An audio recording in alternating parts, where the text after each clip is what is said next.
My name is Rachel. I was 26 years old the day my sister got married.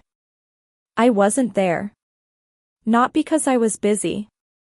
Not because I was sick. Not because something came up. Because she didn't invite me. The sister whose wedding I had paid for. The sister whose dress I had chosen with her. The sister whose venue deposit I had written a check for, with my own hands, from my own account. That sister. She got married on a Saturday in June. I found out from a Facebook photo. I sat with my phone in my hand for a long time. Looking at her smile. Looking at the flowers I had helped pay for. Looking at the family members standing around her, every single one of them, except me. And I made a decision. She was going to pay me back. Every single dollar. Let me take you back. I grew up in a loud, crowded family in Georgia. 4 kids. My parents, Robert and Diane, were good people. Hard-working people. But they had a system. An unspoken, never discussed, completely obvious system. My sister Amanda was the favorite. Not the quiet kind of favorite. The loud kind. The embarrassing kind. Amanda got the bigger bedroom. Amanda got the better birthday parties. Amanda got the college fund, all of it, while I got a handshake and a "you'll be fine, Rachel."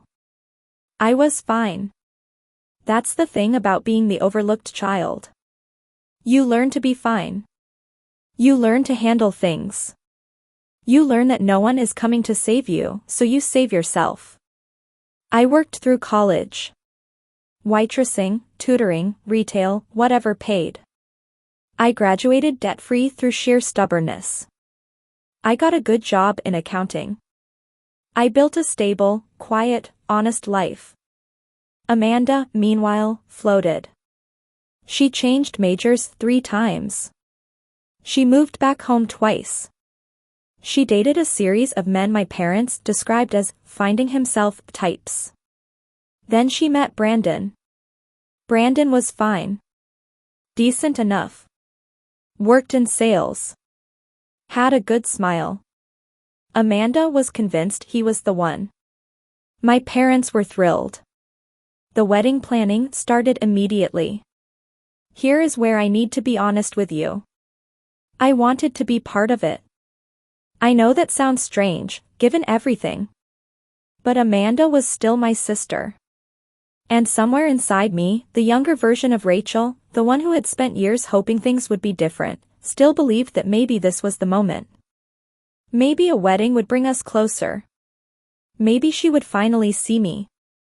So when Amanda called me crying one night, saying the wedding budget was short, saying mom and dad couldn't cover everything, saying she didn't know what to do, I said yes. I said I would help. I paid the venue deposit.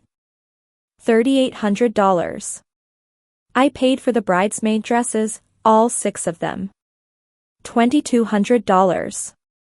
I covered the florist down payment. $1,500. I helped with the catering balance. $2,000. In total, I gave Amanda $9,500 over 4 months. I didn't ask for a contract. I didn't ask for a repayment plan. I gave it because she was my sister. Because I believed that meant something. I was wrong. The invitations went out in March. I didn't get one. I thought it was a mistake. I called Amanda. She didn't answer. I texted. She left it on read. I called my mother. My mother was quiet for a moment. Then she said, "Rachel, Amanda felt the dynamic would be better without you there. She didn't want any tension on her day." Tension. I had written $9,500 in checks. And I was the tension. I hung up the phone. And I opened my laptop. I am an accountant by profession. Numbers are my language. Spreadsheets are my comfort. Documentation is my instinct. So I did what I do best. I opened a new document. I listed every payment I had made. Every date. Every amount.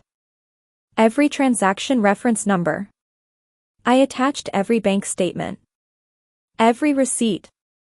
Every text message where Amanda had asked me for money and I had said yes. $9,500. Documented. Clean. Airtight. Then I opened another document. And I wrote an invoice. Professional format. My name at the top. Amanda's name below. Itemized line by line. Venue deposit, $3,800. Bridesmaid dresses, $2,200. Florist down payment, $1,500. Catering balance, $2,000. Total due, $9,500. Payment due date, 30 days.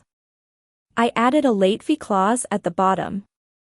2% per month on any overdue balance. I am an accountant. I know how these things work. I saved the document. I didn't send it yet. I just saved it.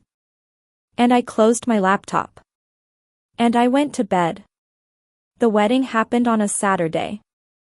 I spent that day alone in my apartment. I didn't cry. I didn't call anyone. I ordered Thai food and watched a documentary about the ocean. I was calm in the way that you are calm when something has already broken and the breaking is done. The Facebook photos went up that evening. Amanda in her dress. Brandon in his suit. My parents beaming. Extended family I hadn't seen in years. Cousins. Aunts. Uncles. Everyone. Except me. I looked at the flowers in the background of one photo. White roses and eucalyptus. I remembered approving that order with the florist on a Tuesday afternoon.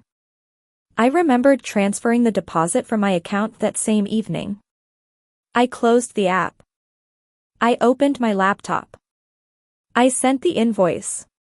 The response came faster than I expected. Amanda called within 20 minutes. She was not calm. She said I was being vindictive. She said I was trying to ruin her happiness. She said the money was a gift and I had no right to ask for it back. She said I was jealous. She said I had always been jealous. I let her finish. Then I said, Amanda, nowhere in any of our conversations did I use the word gift. I helped you because you asked me to. I gave you $9,500 over 4 months. In return, you did not invite me to the wedding I helped pay for. I am asking for my money back.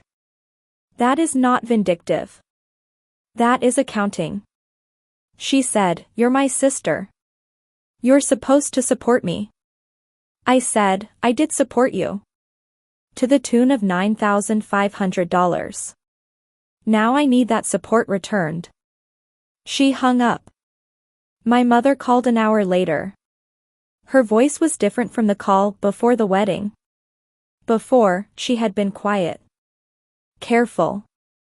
Like someone delivering bad news who hoped you wouldn't react. Now she was sharp. Direct. She said, Rachel, what are you doing? Amanda just got married. This is supposed to be a happy time. I said, it is a happy time. For Amanda. She had a beautiful wedding. I saw the photos. Silence. I continued, Mom, I gave your daughter $9,500. She did not invite me to the event that money paid for. I am asking to be repaid. I don't think that's unreasonable. My mother said, You're going to tear this family apart over money. I said, the family was already torn. I just didn't know it yet. I ended the call. The days that followed were loud. Text messages from cousins I barely knew. A voicemail from my aunt saying I needed to let it go.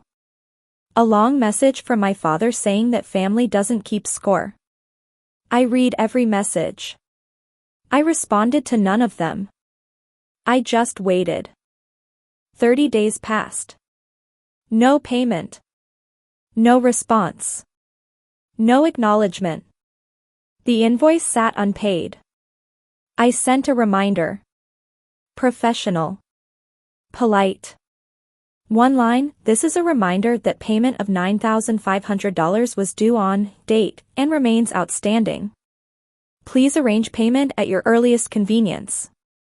Amanda didn't respond. Brandon didn't respond. So I sent a second invoice. With the late fee added. 2%. $190.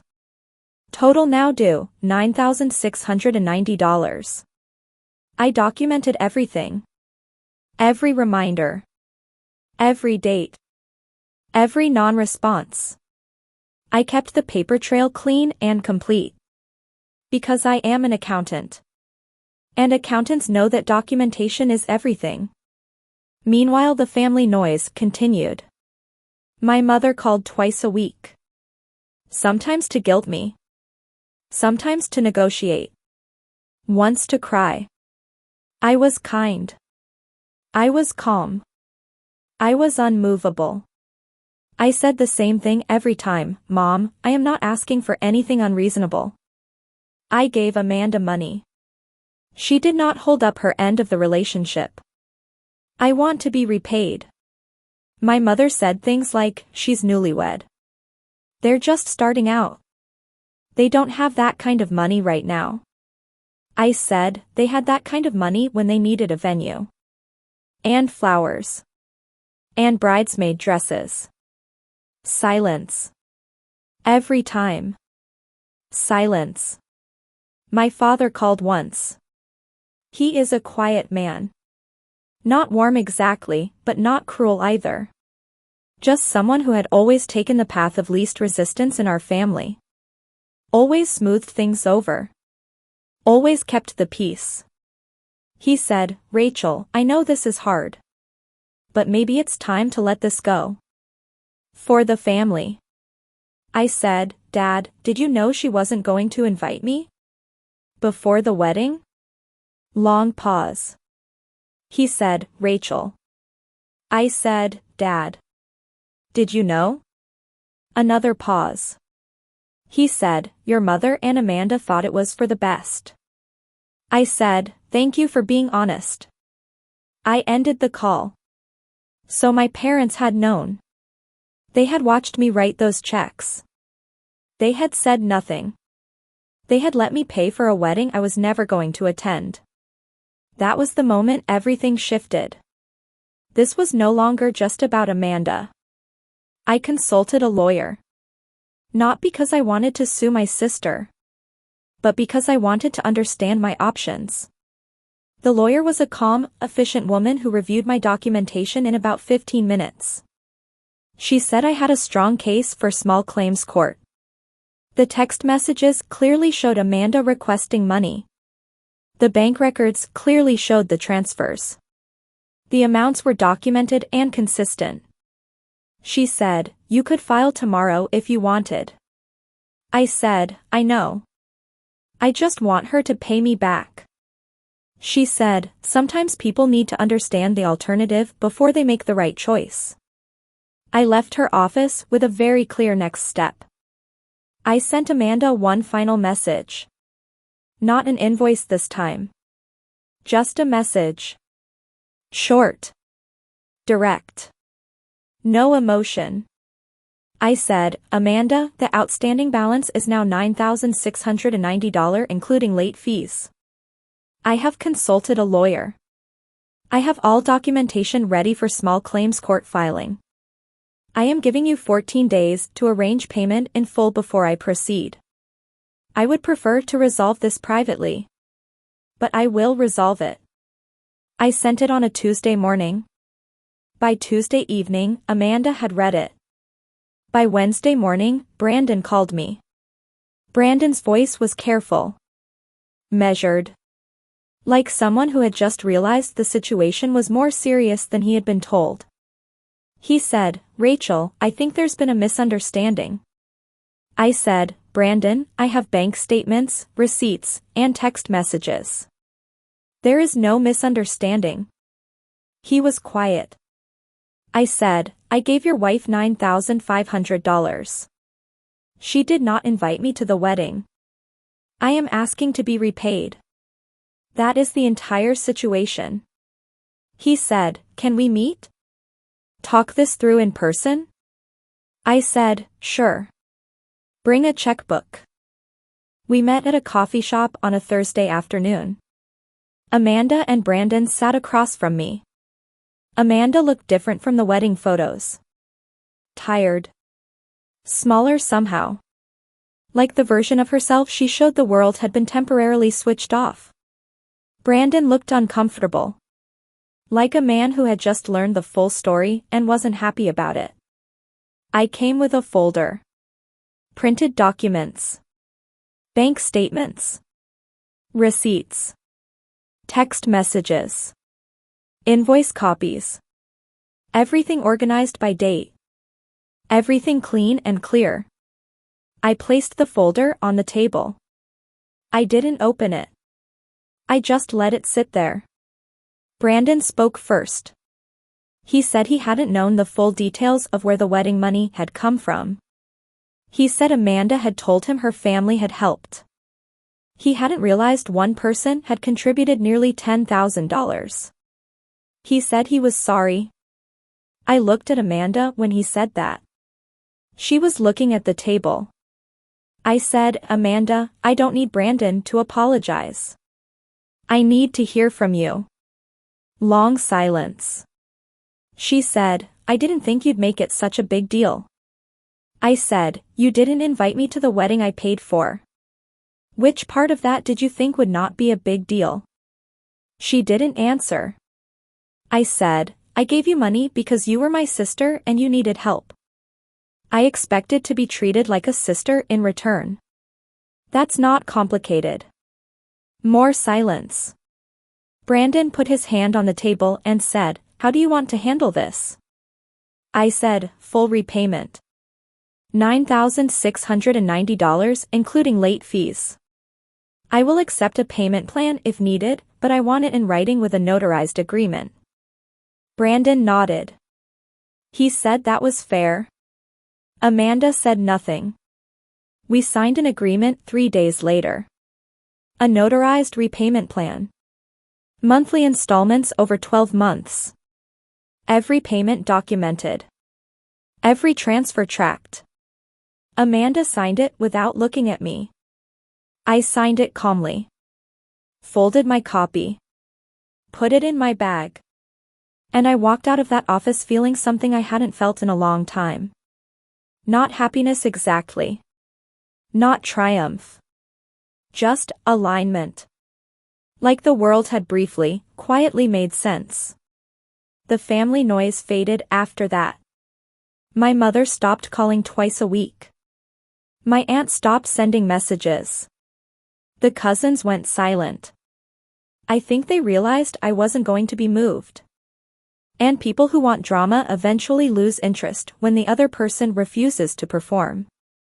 Amanda and I don't speak. Not because I hate her. I don't. But because some relationships reach a natural end, not with a fight, not with a final conversation, just with a quiet understanding that there is nothing left to build on. She pays on time every month. I receive the transfer. I log it. I move on. That is the entirety of our relationship now. My parents and I are cordial. Politely distant. I visit twice a year. We talk about safe things, weather, work, nothing real. My father looked at me differently after that coffee shop meeting. Not with pride exactly. But with something close to respect. Like he was seeing me clearly for the first time. My mother has never apologized. I don't expect her to. I have made peace with that. I want to say something to you directly. If you have ever given everything to someone who gave you nothing back, I see you. If you have ever been the reliable one, the strong one, the one everyone calls when they need something and ignores when you need something, I see you.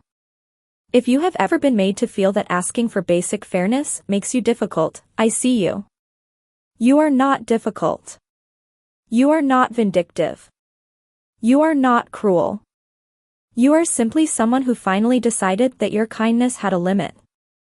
And that limit is called self-respect. Protect it.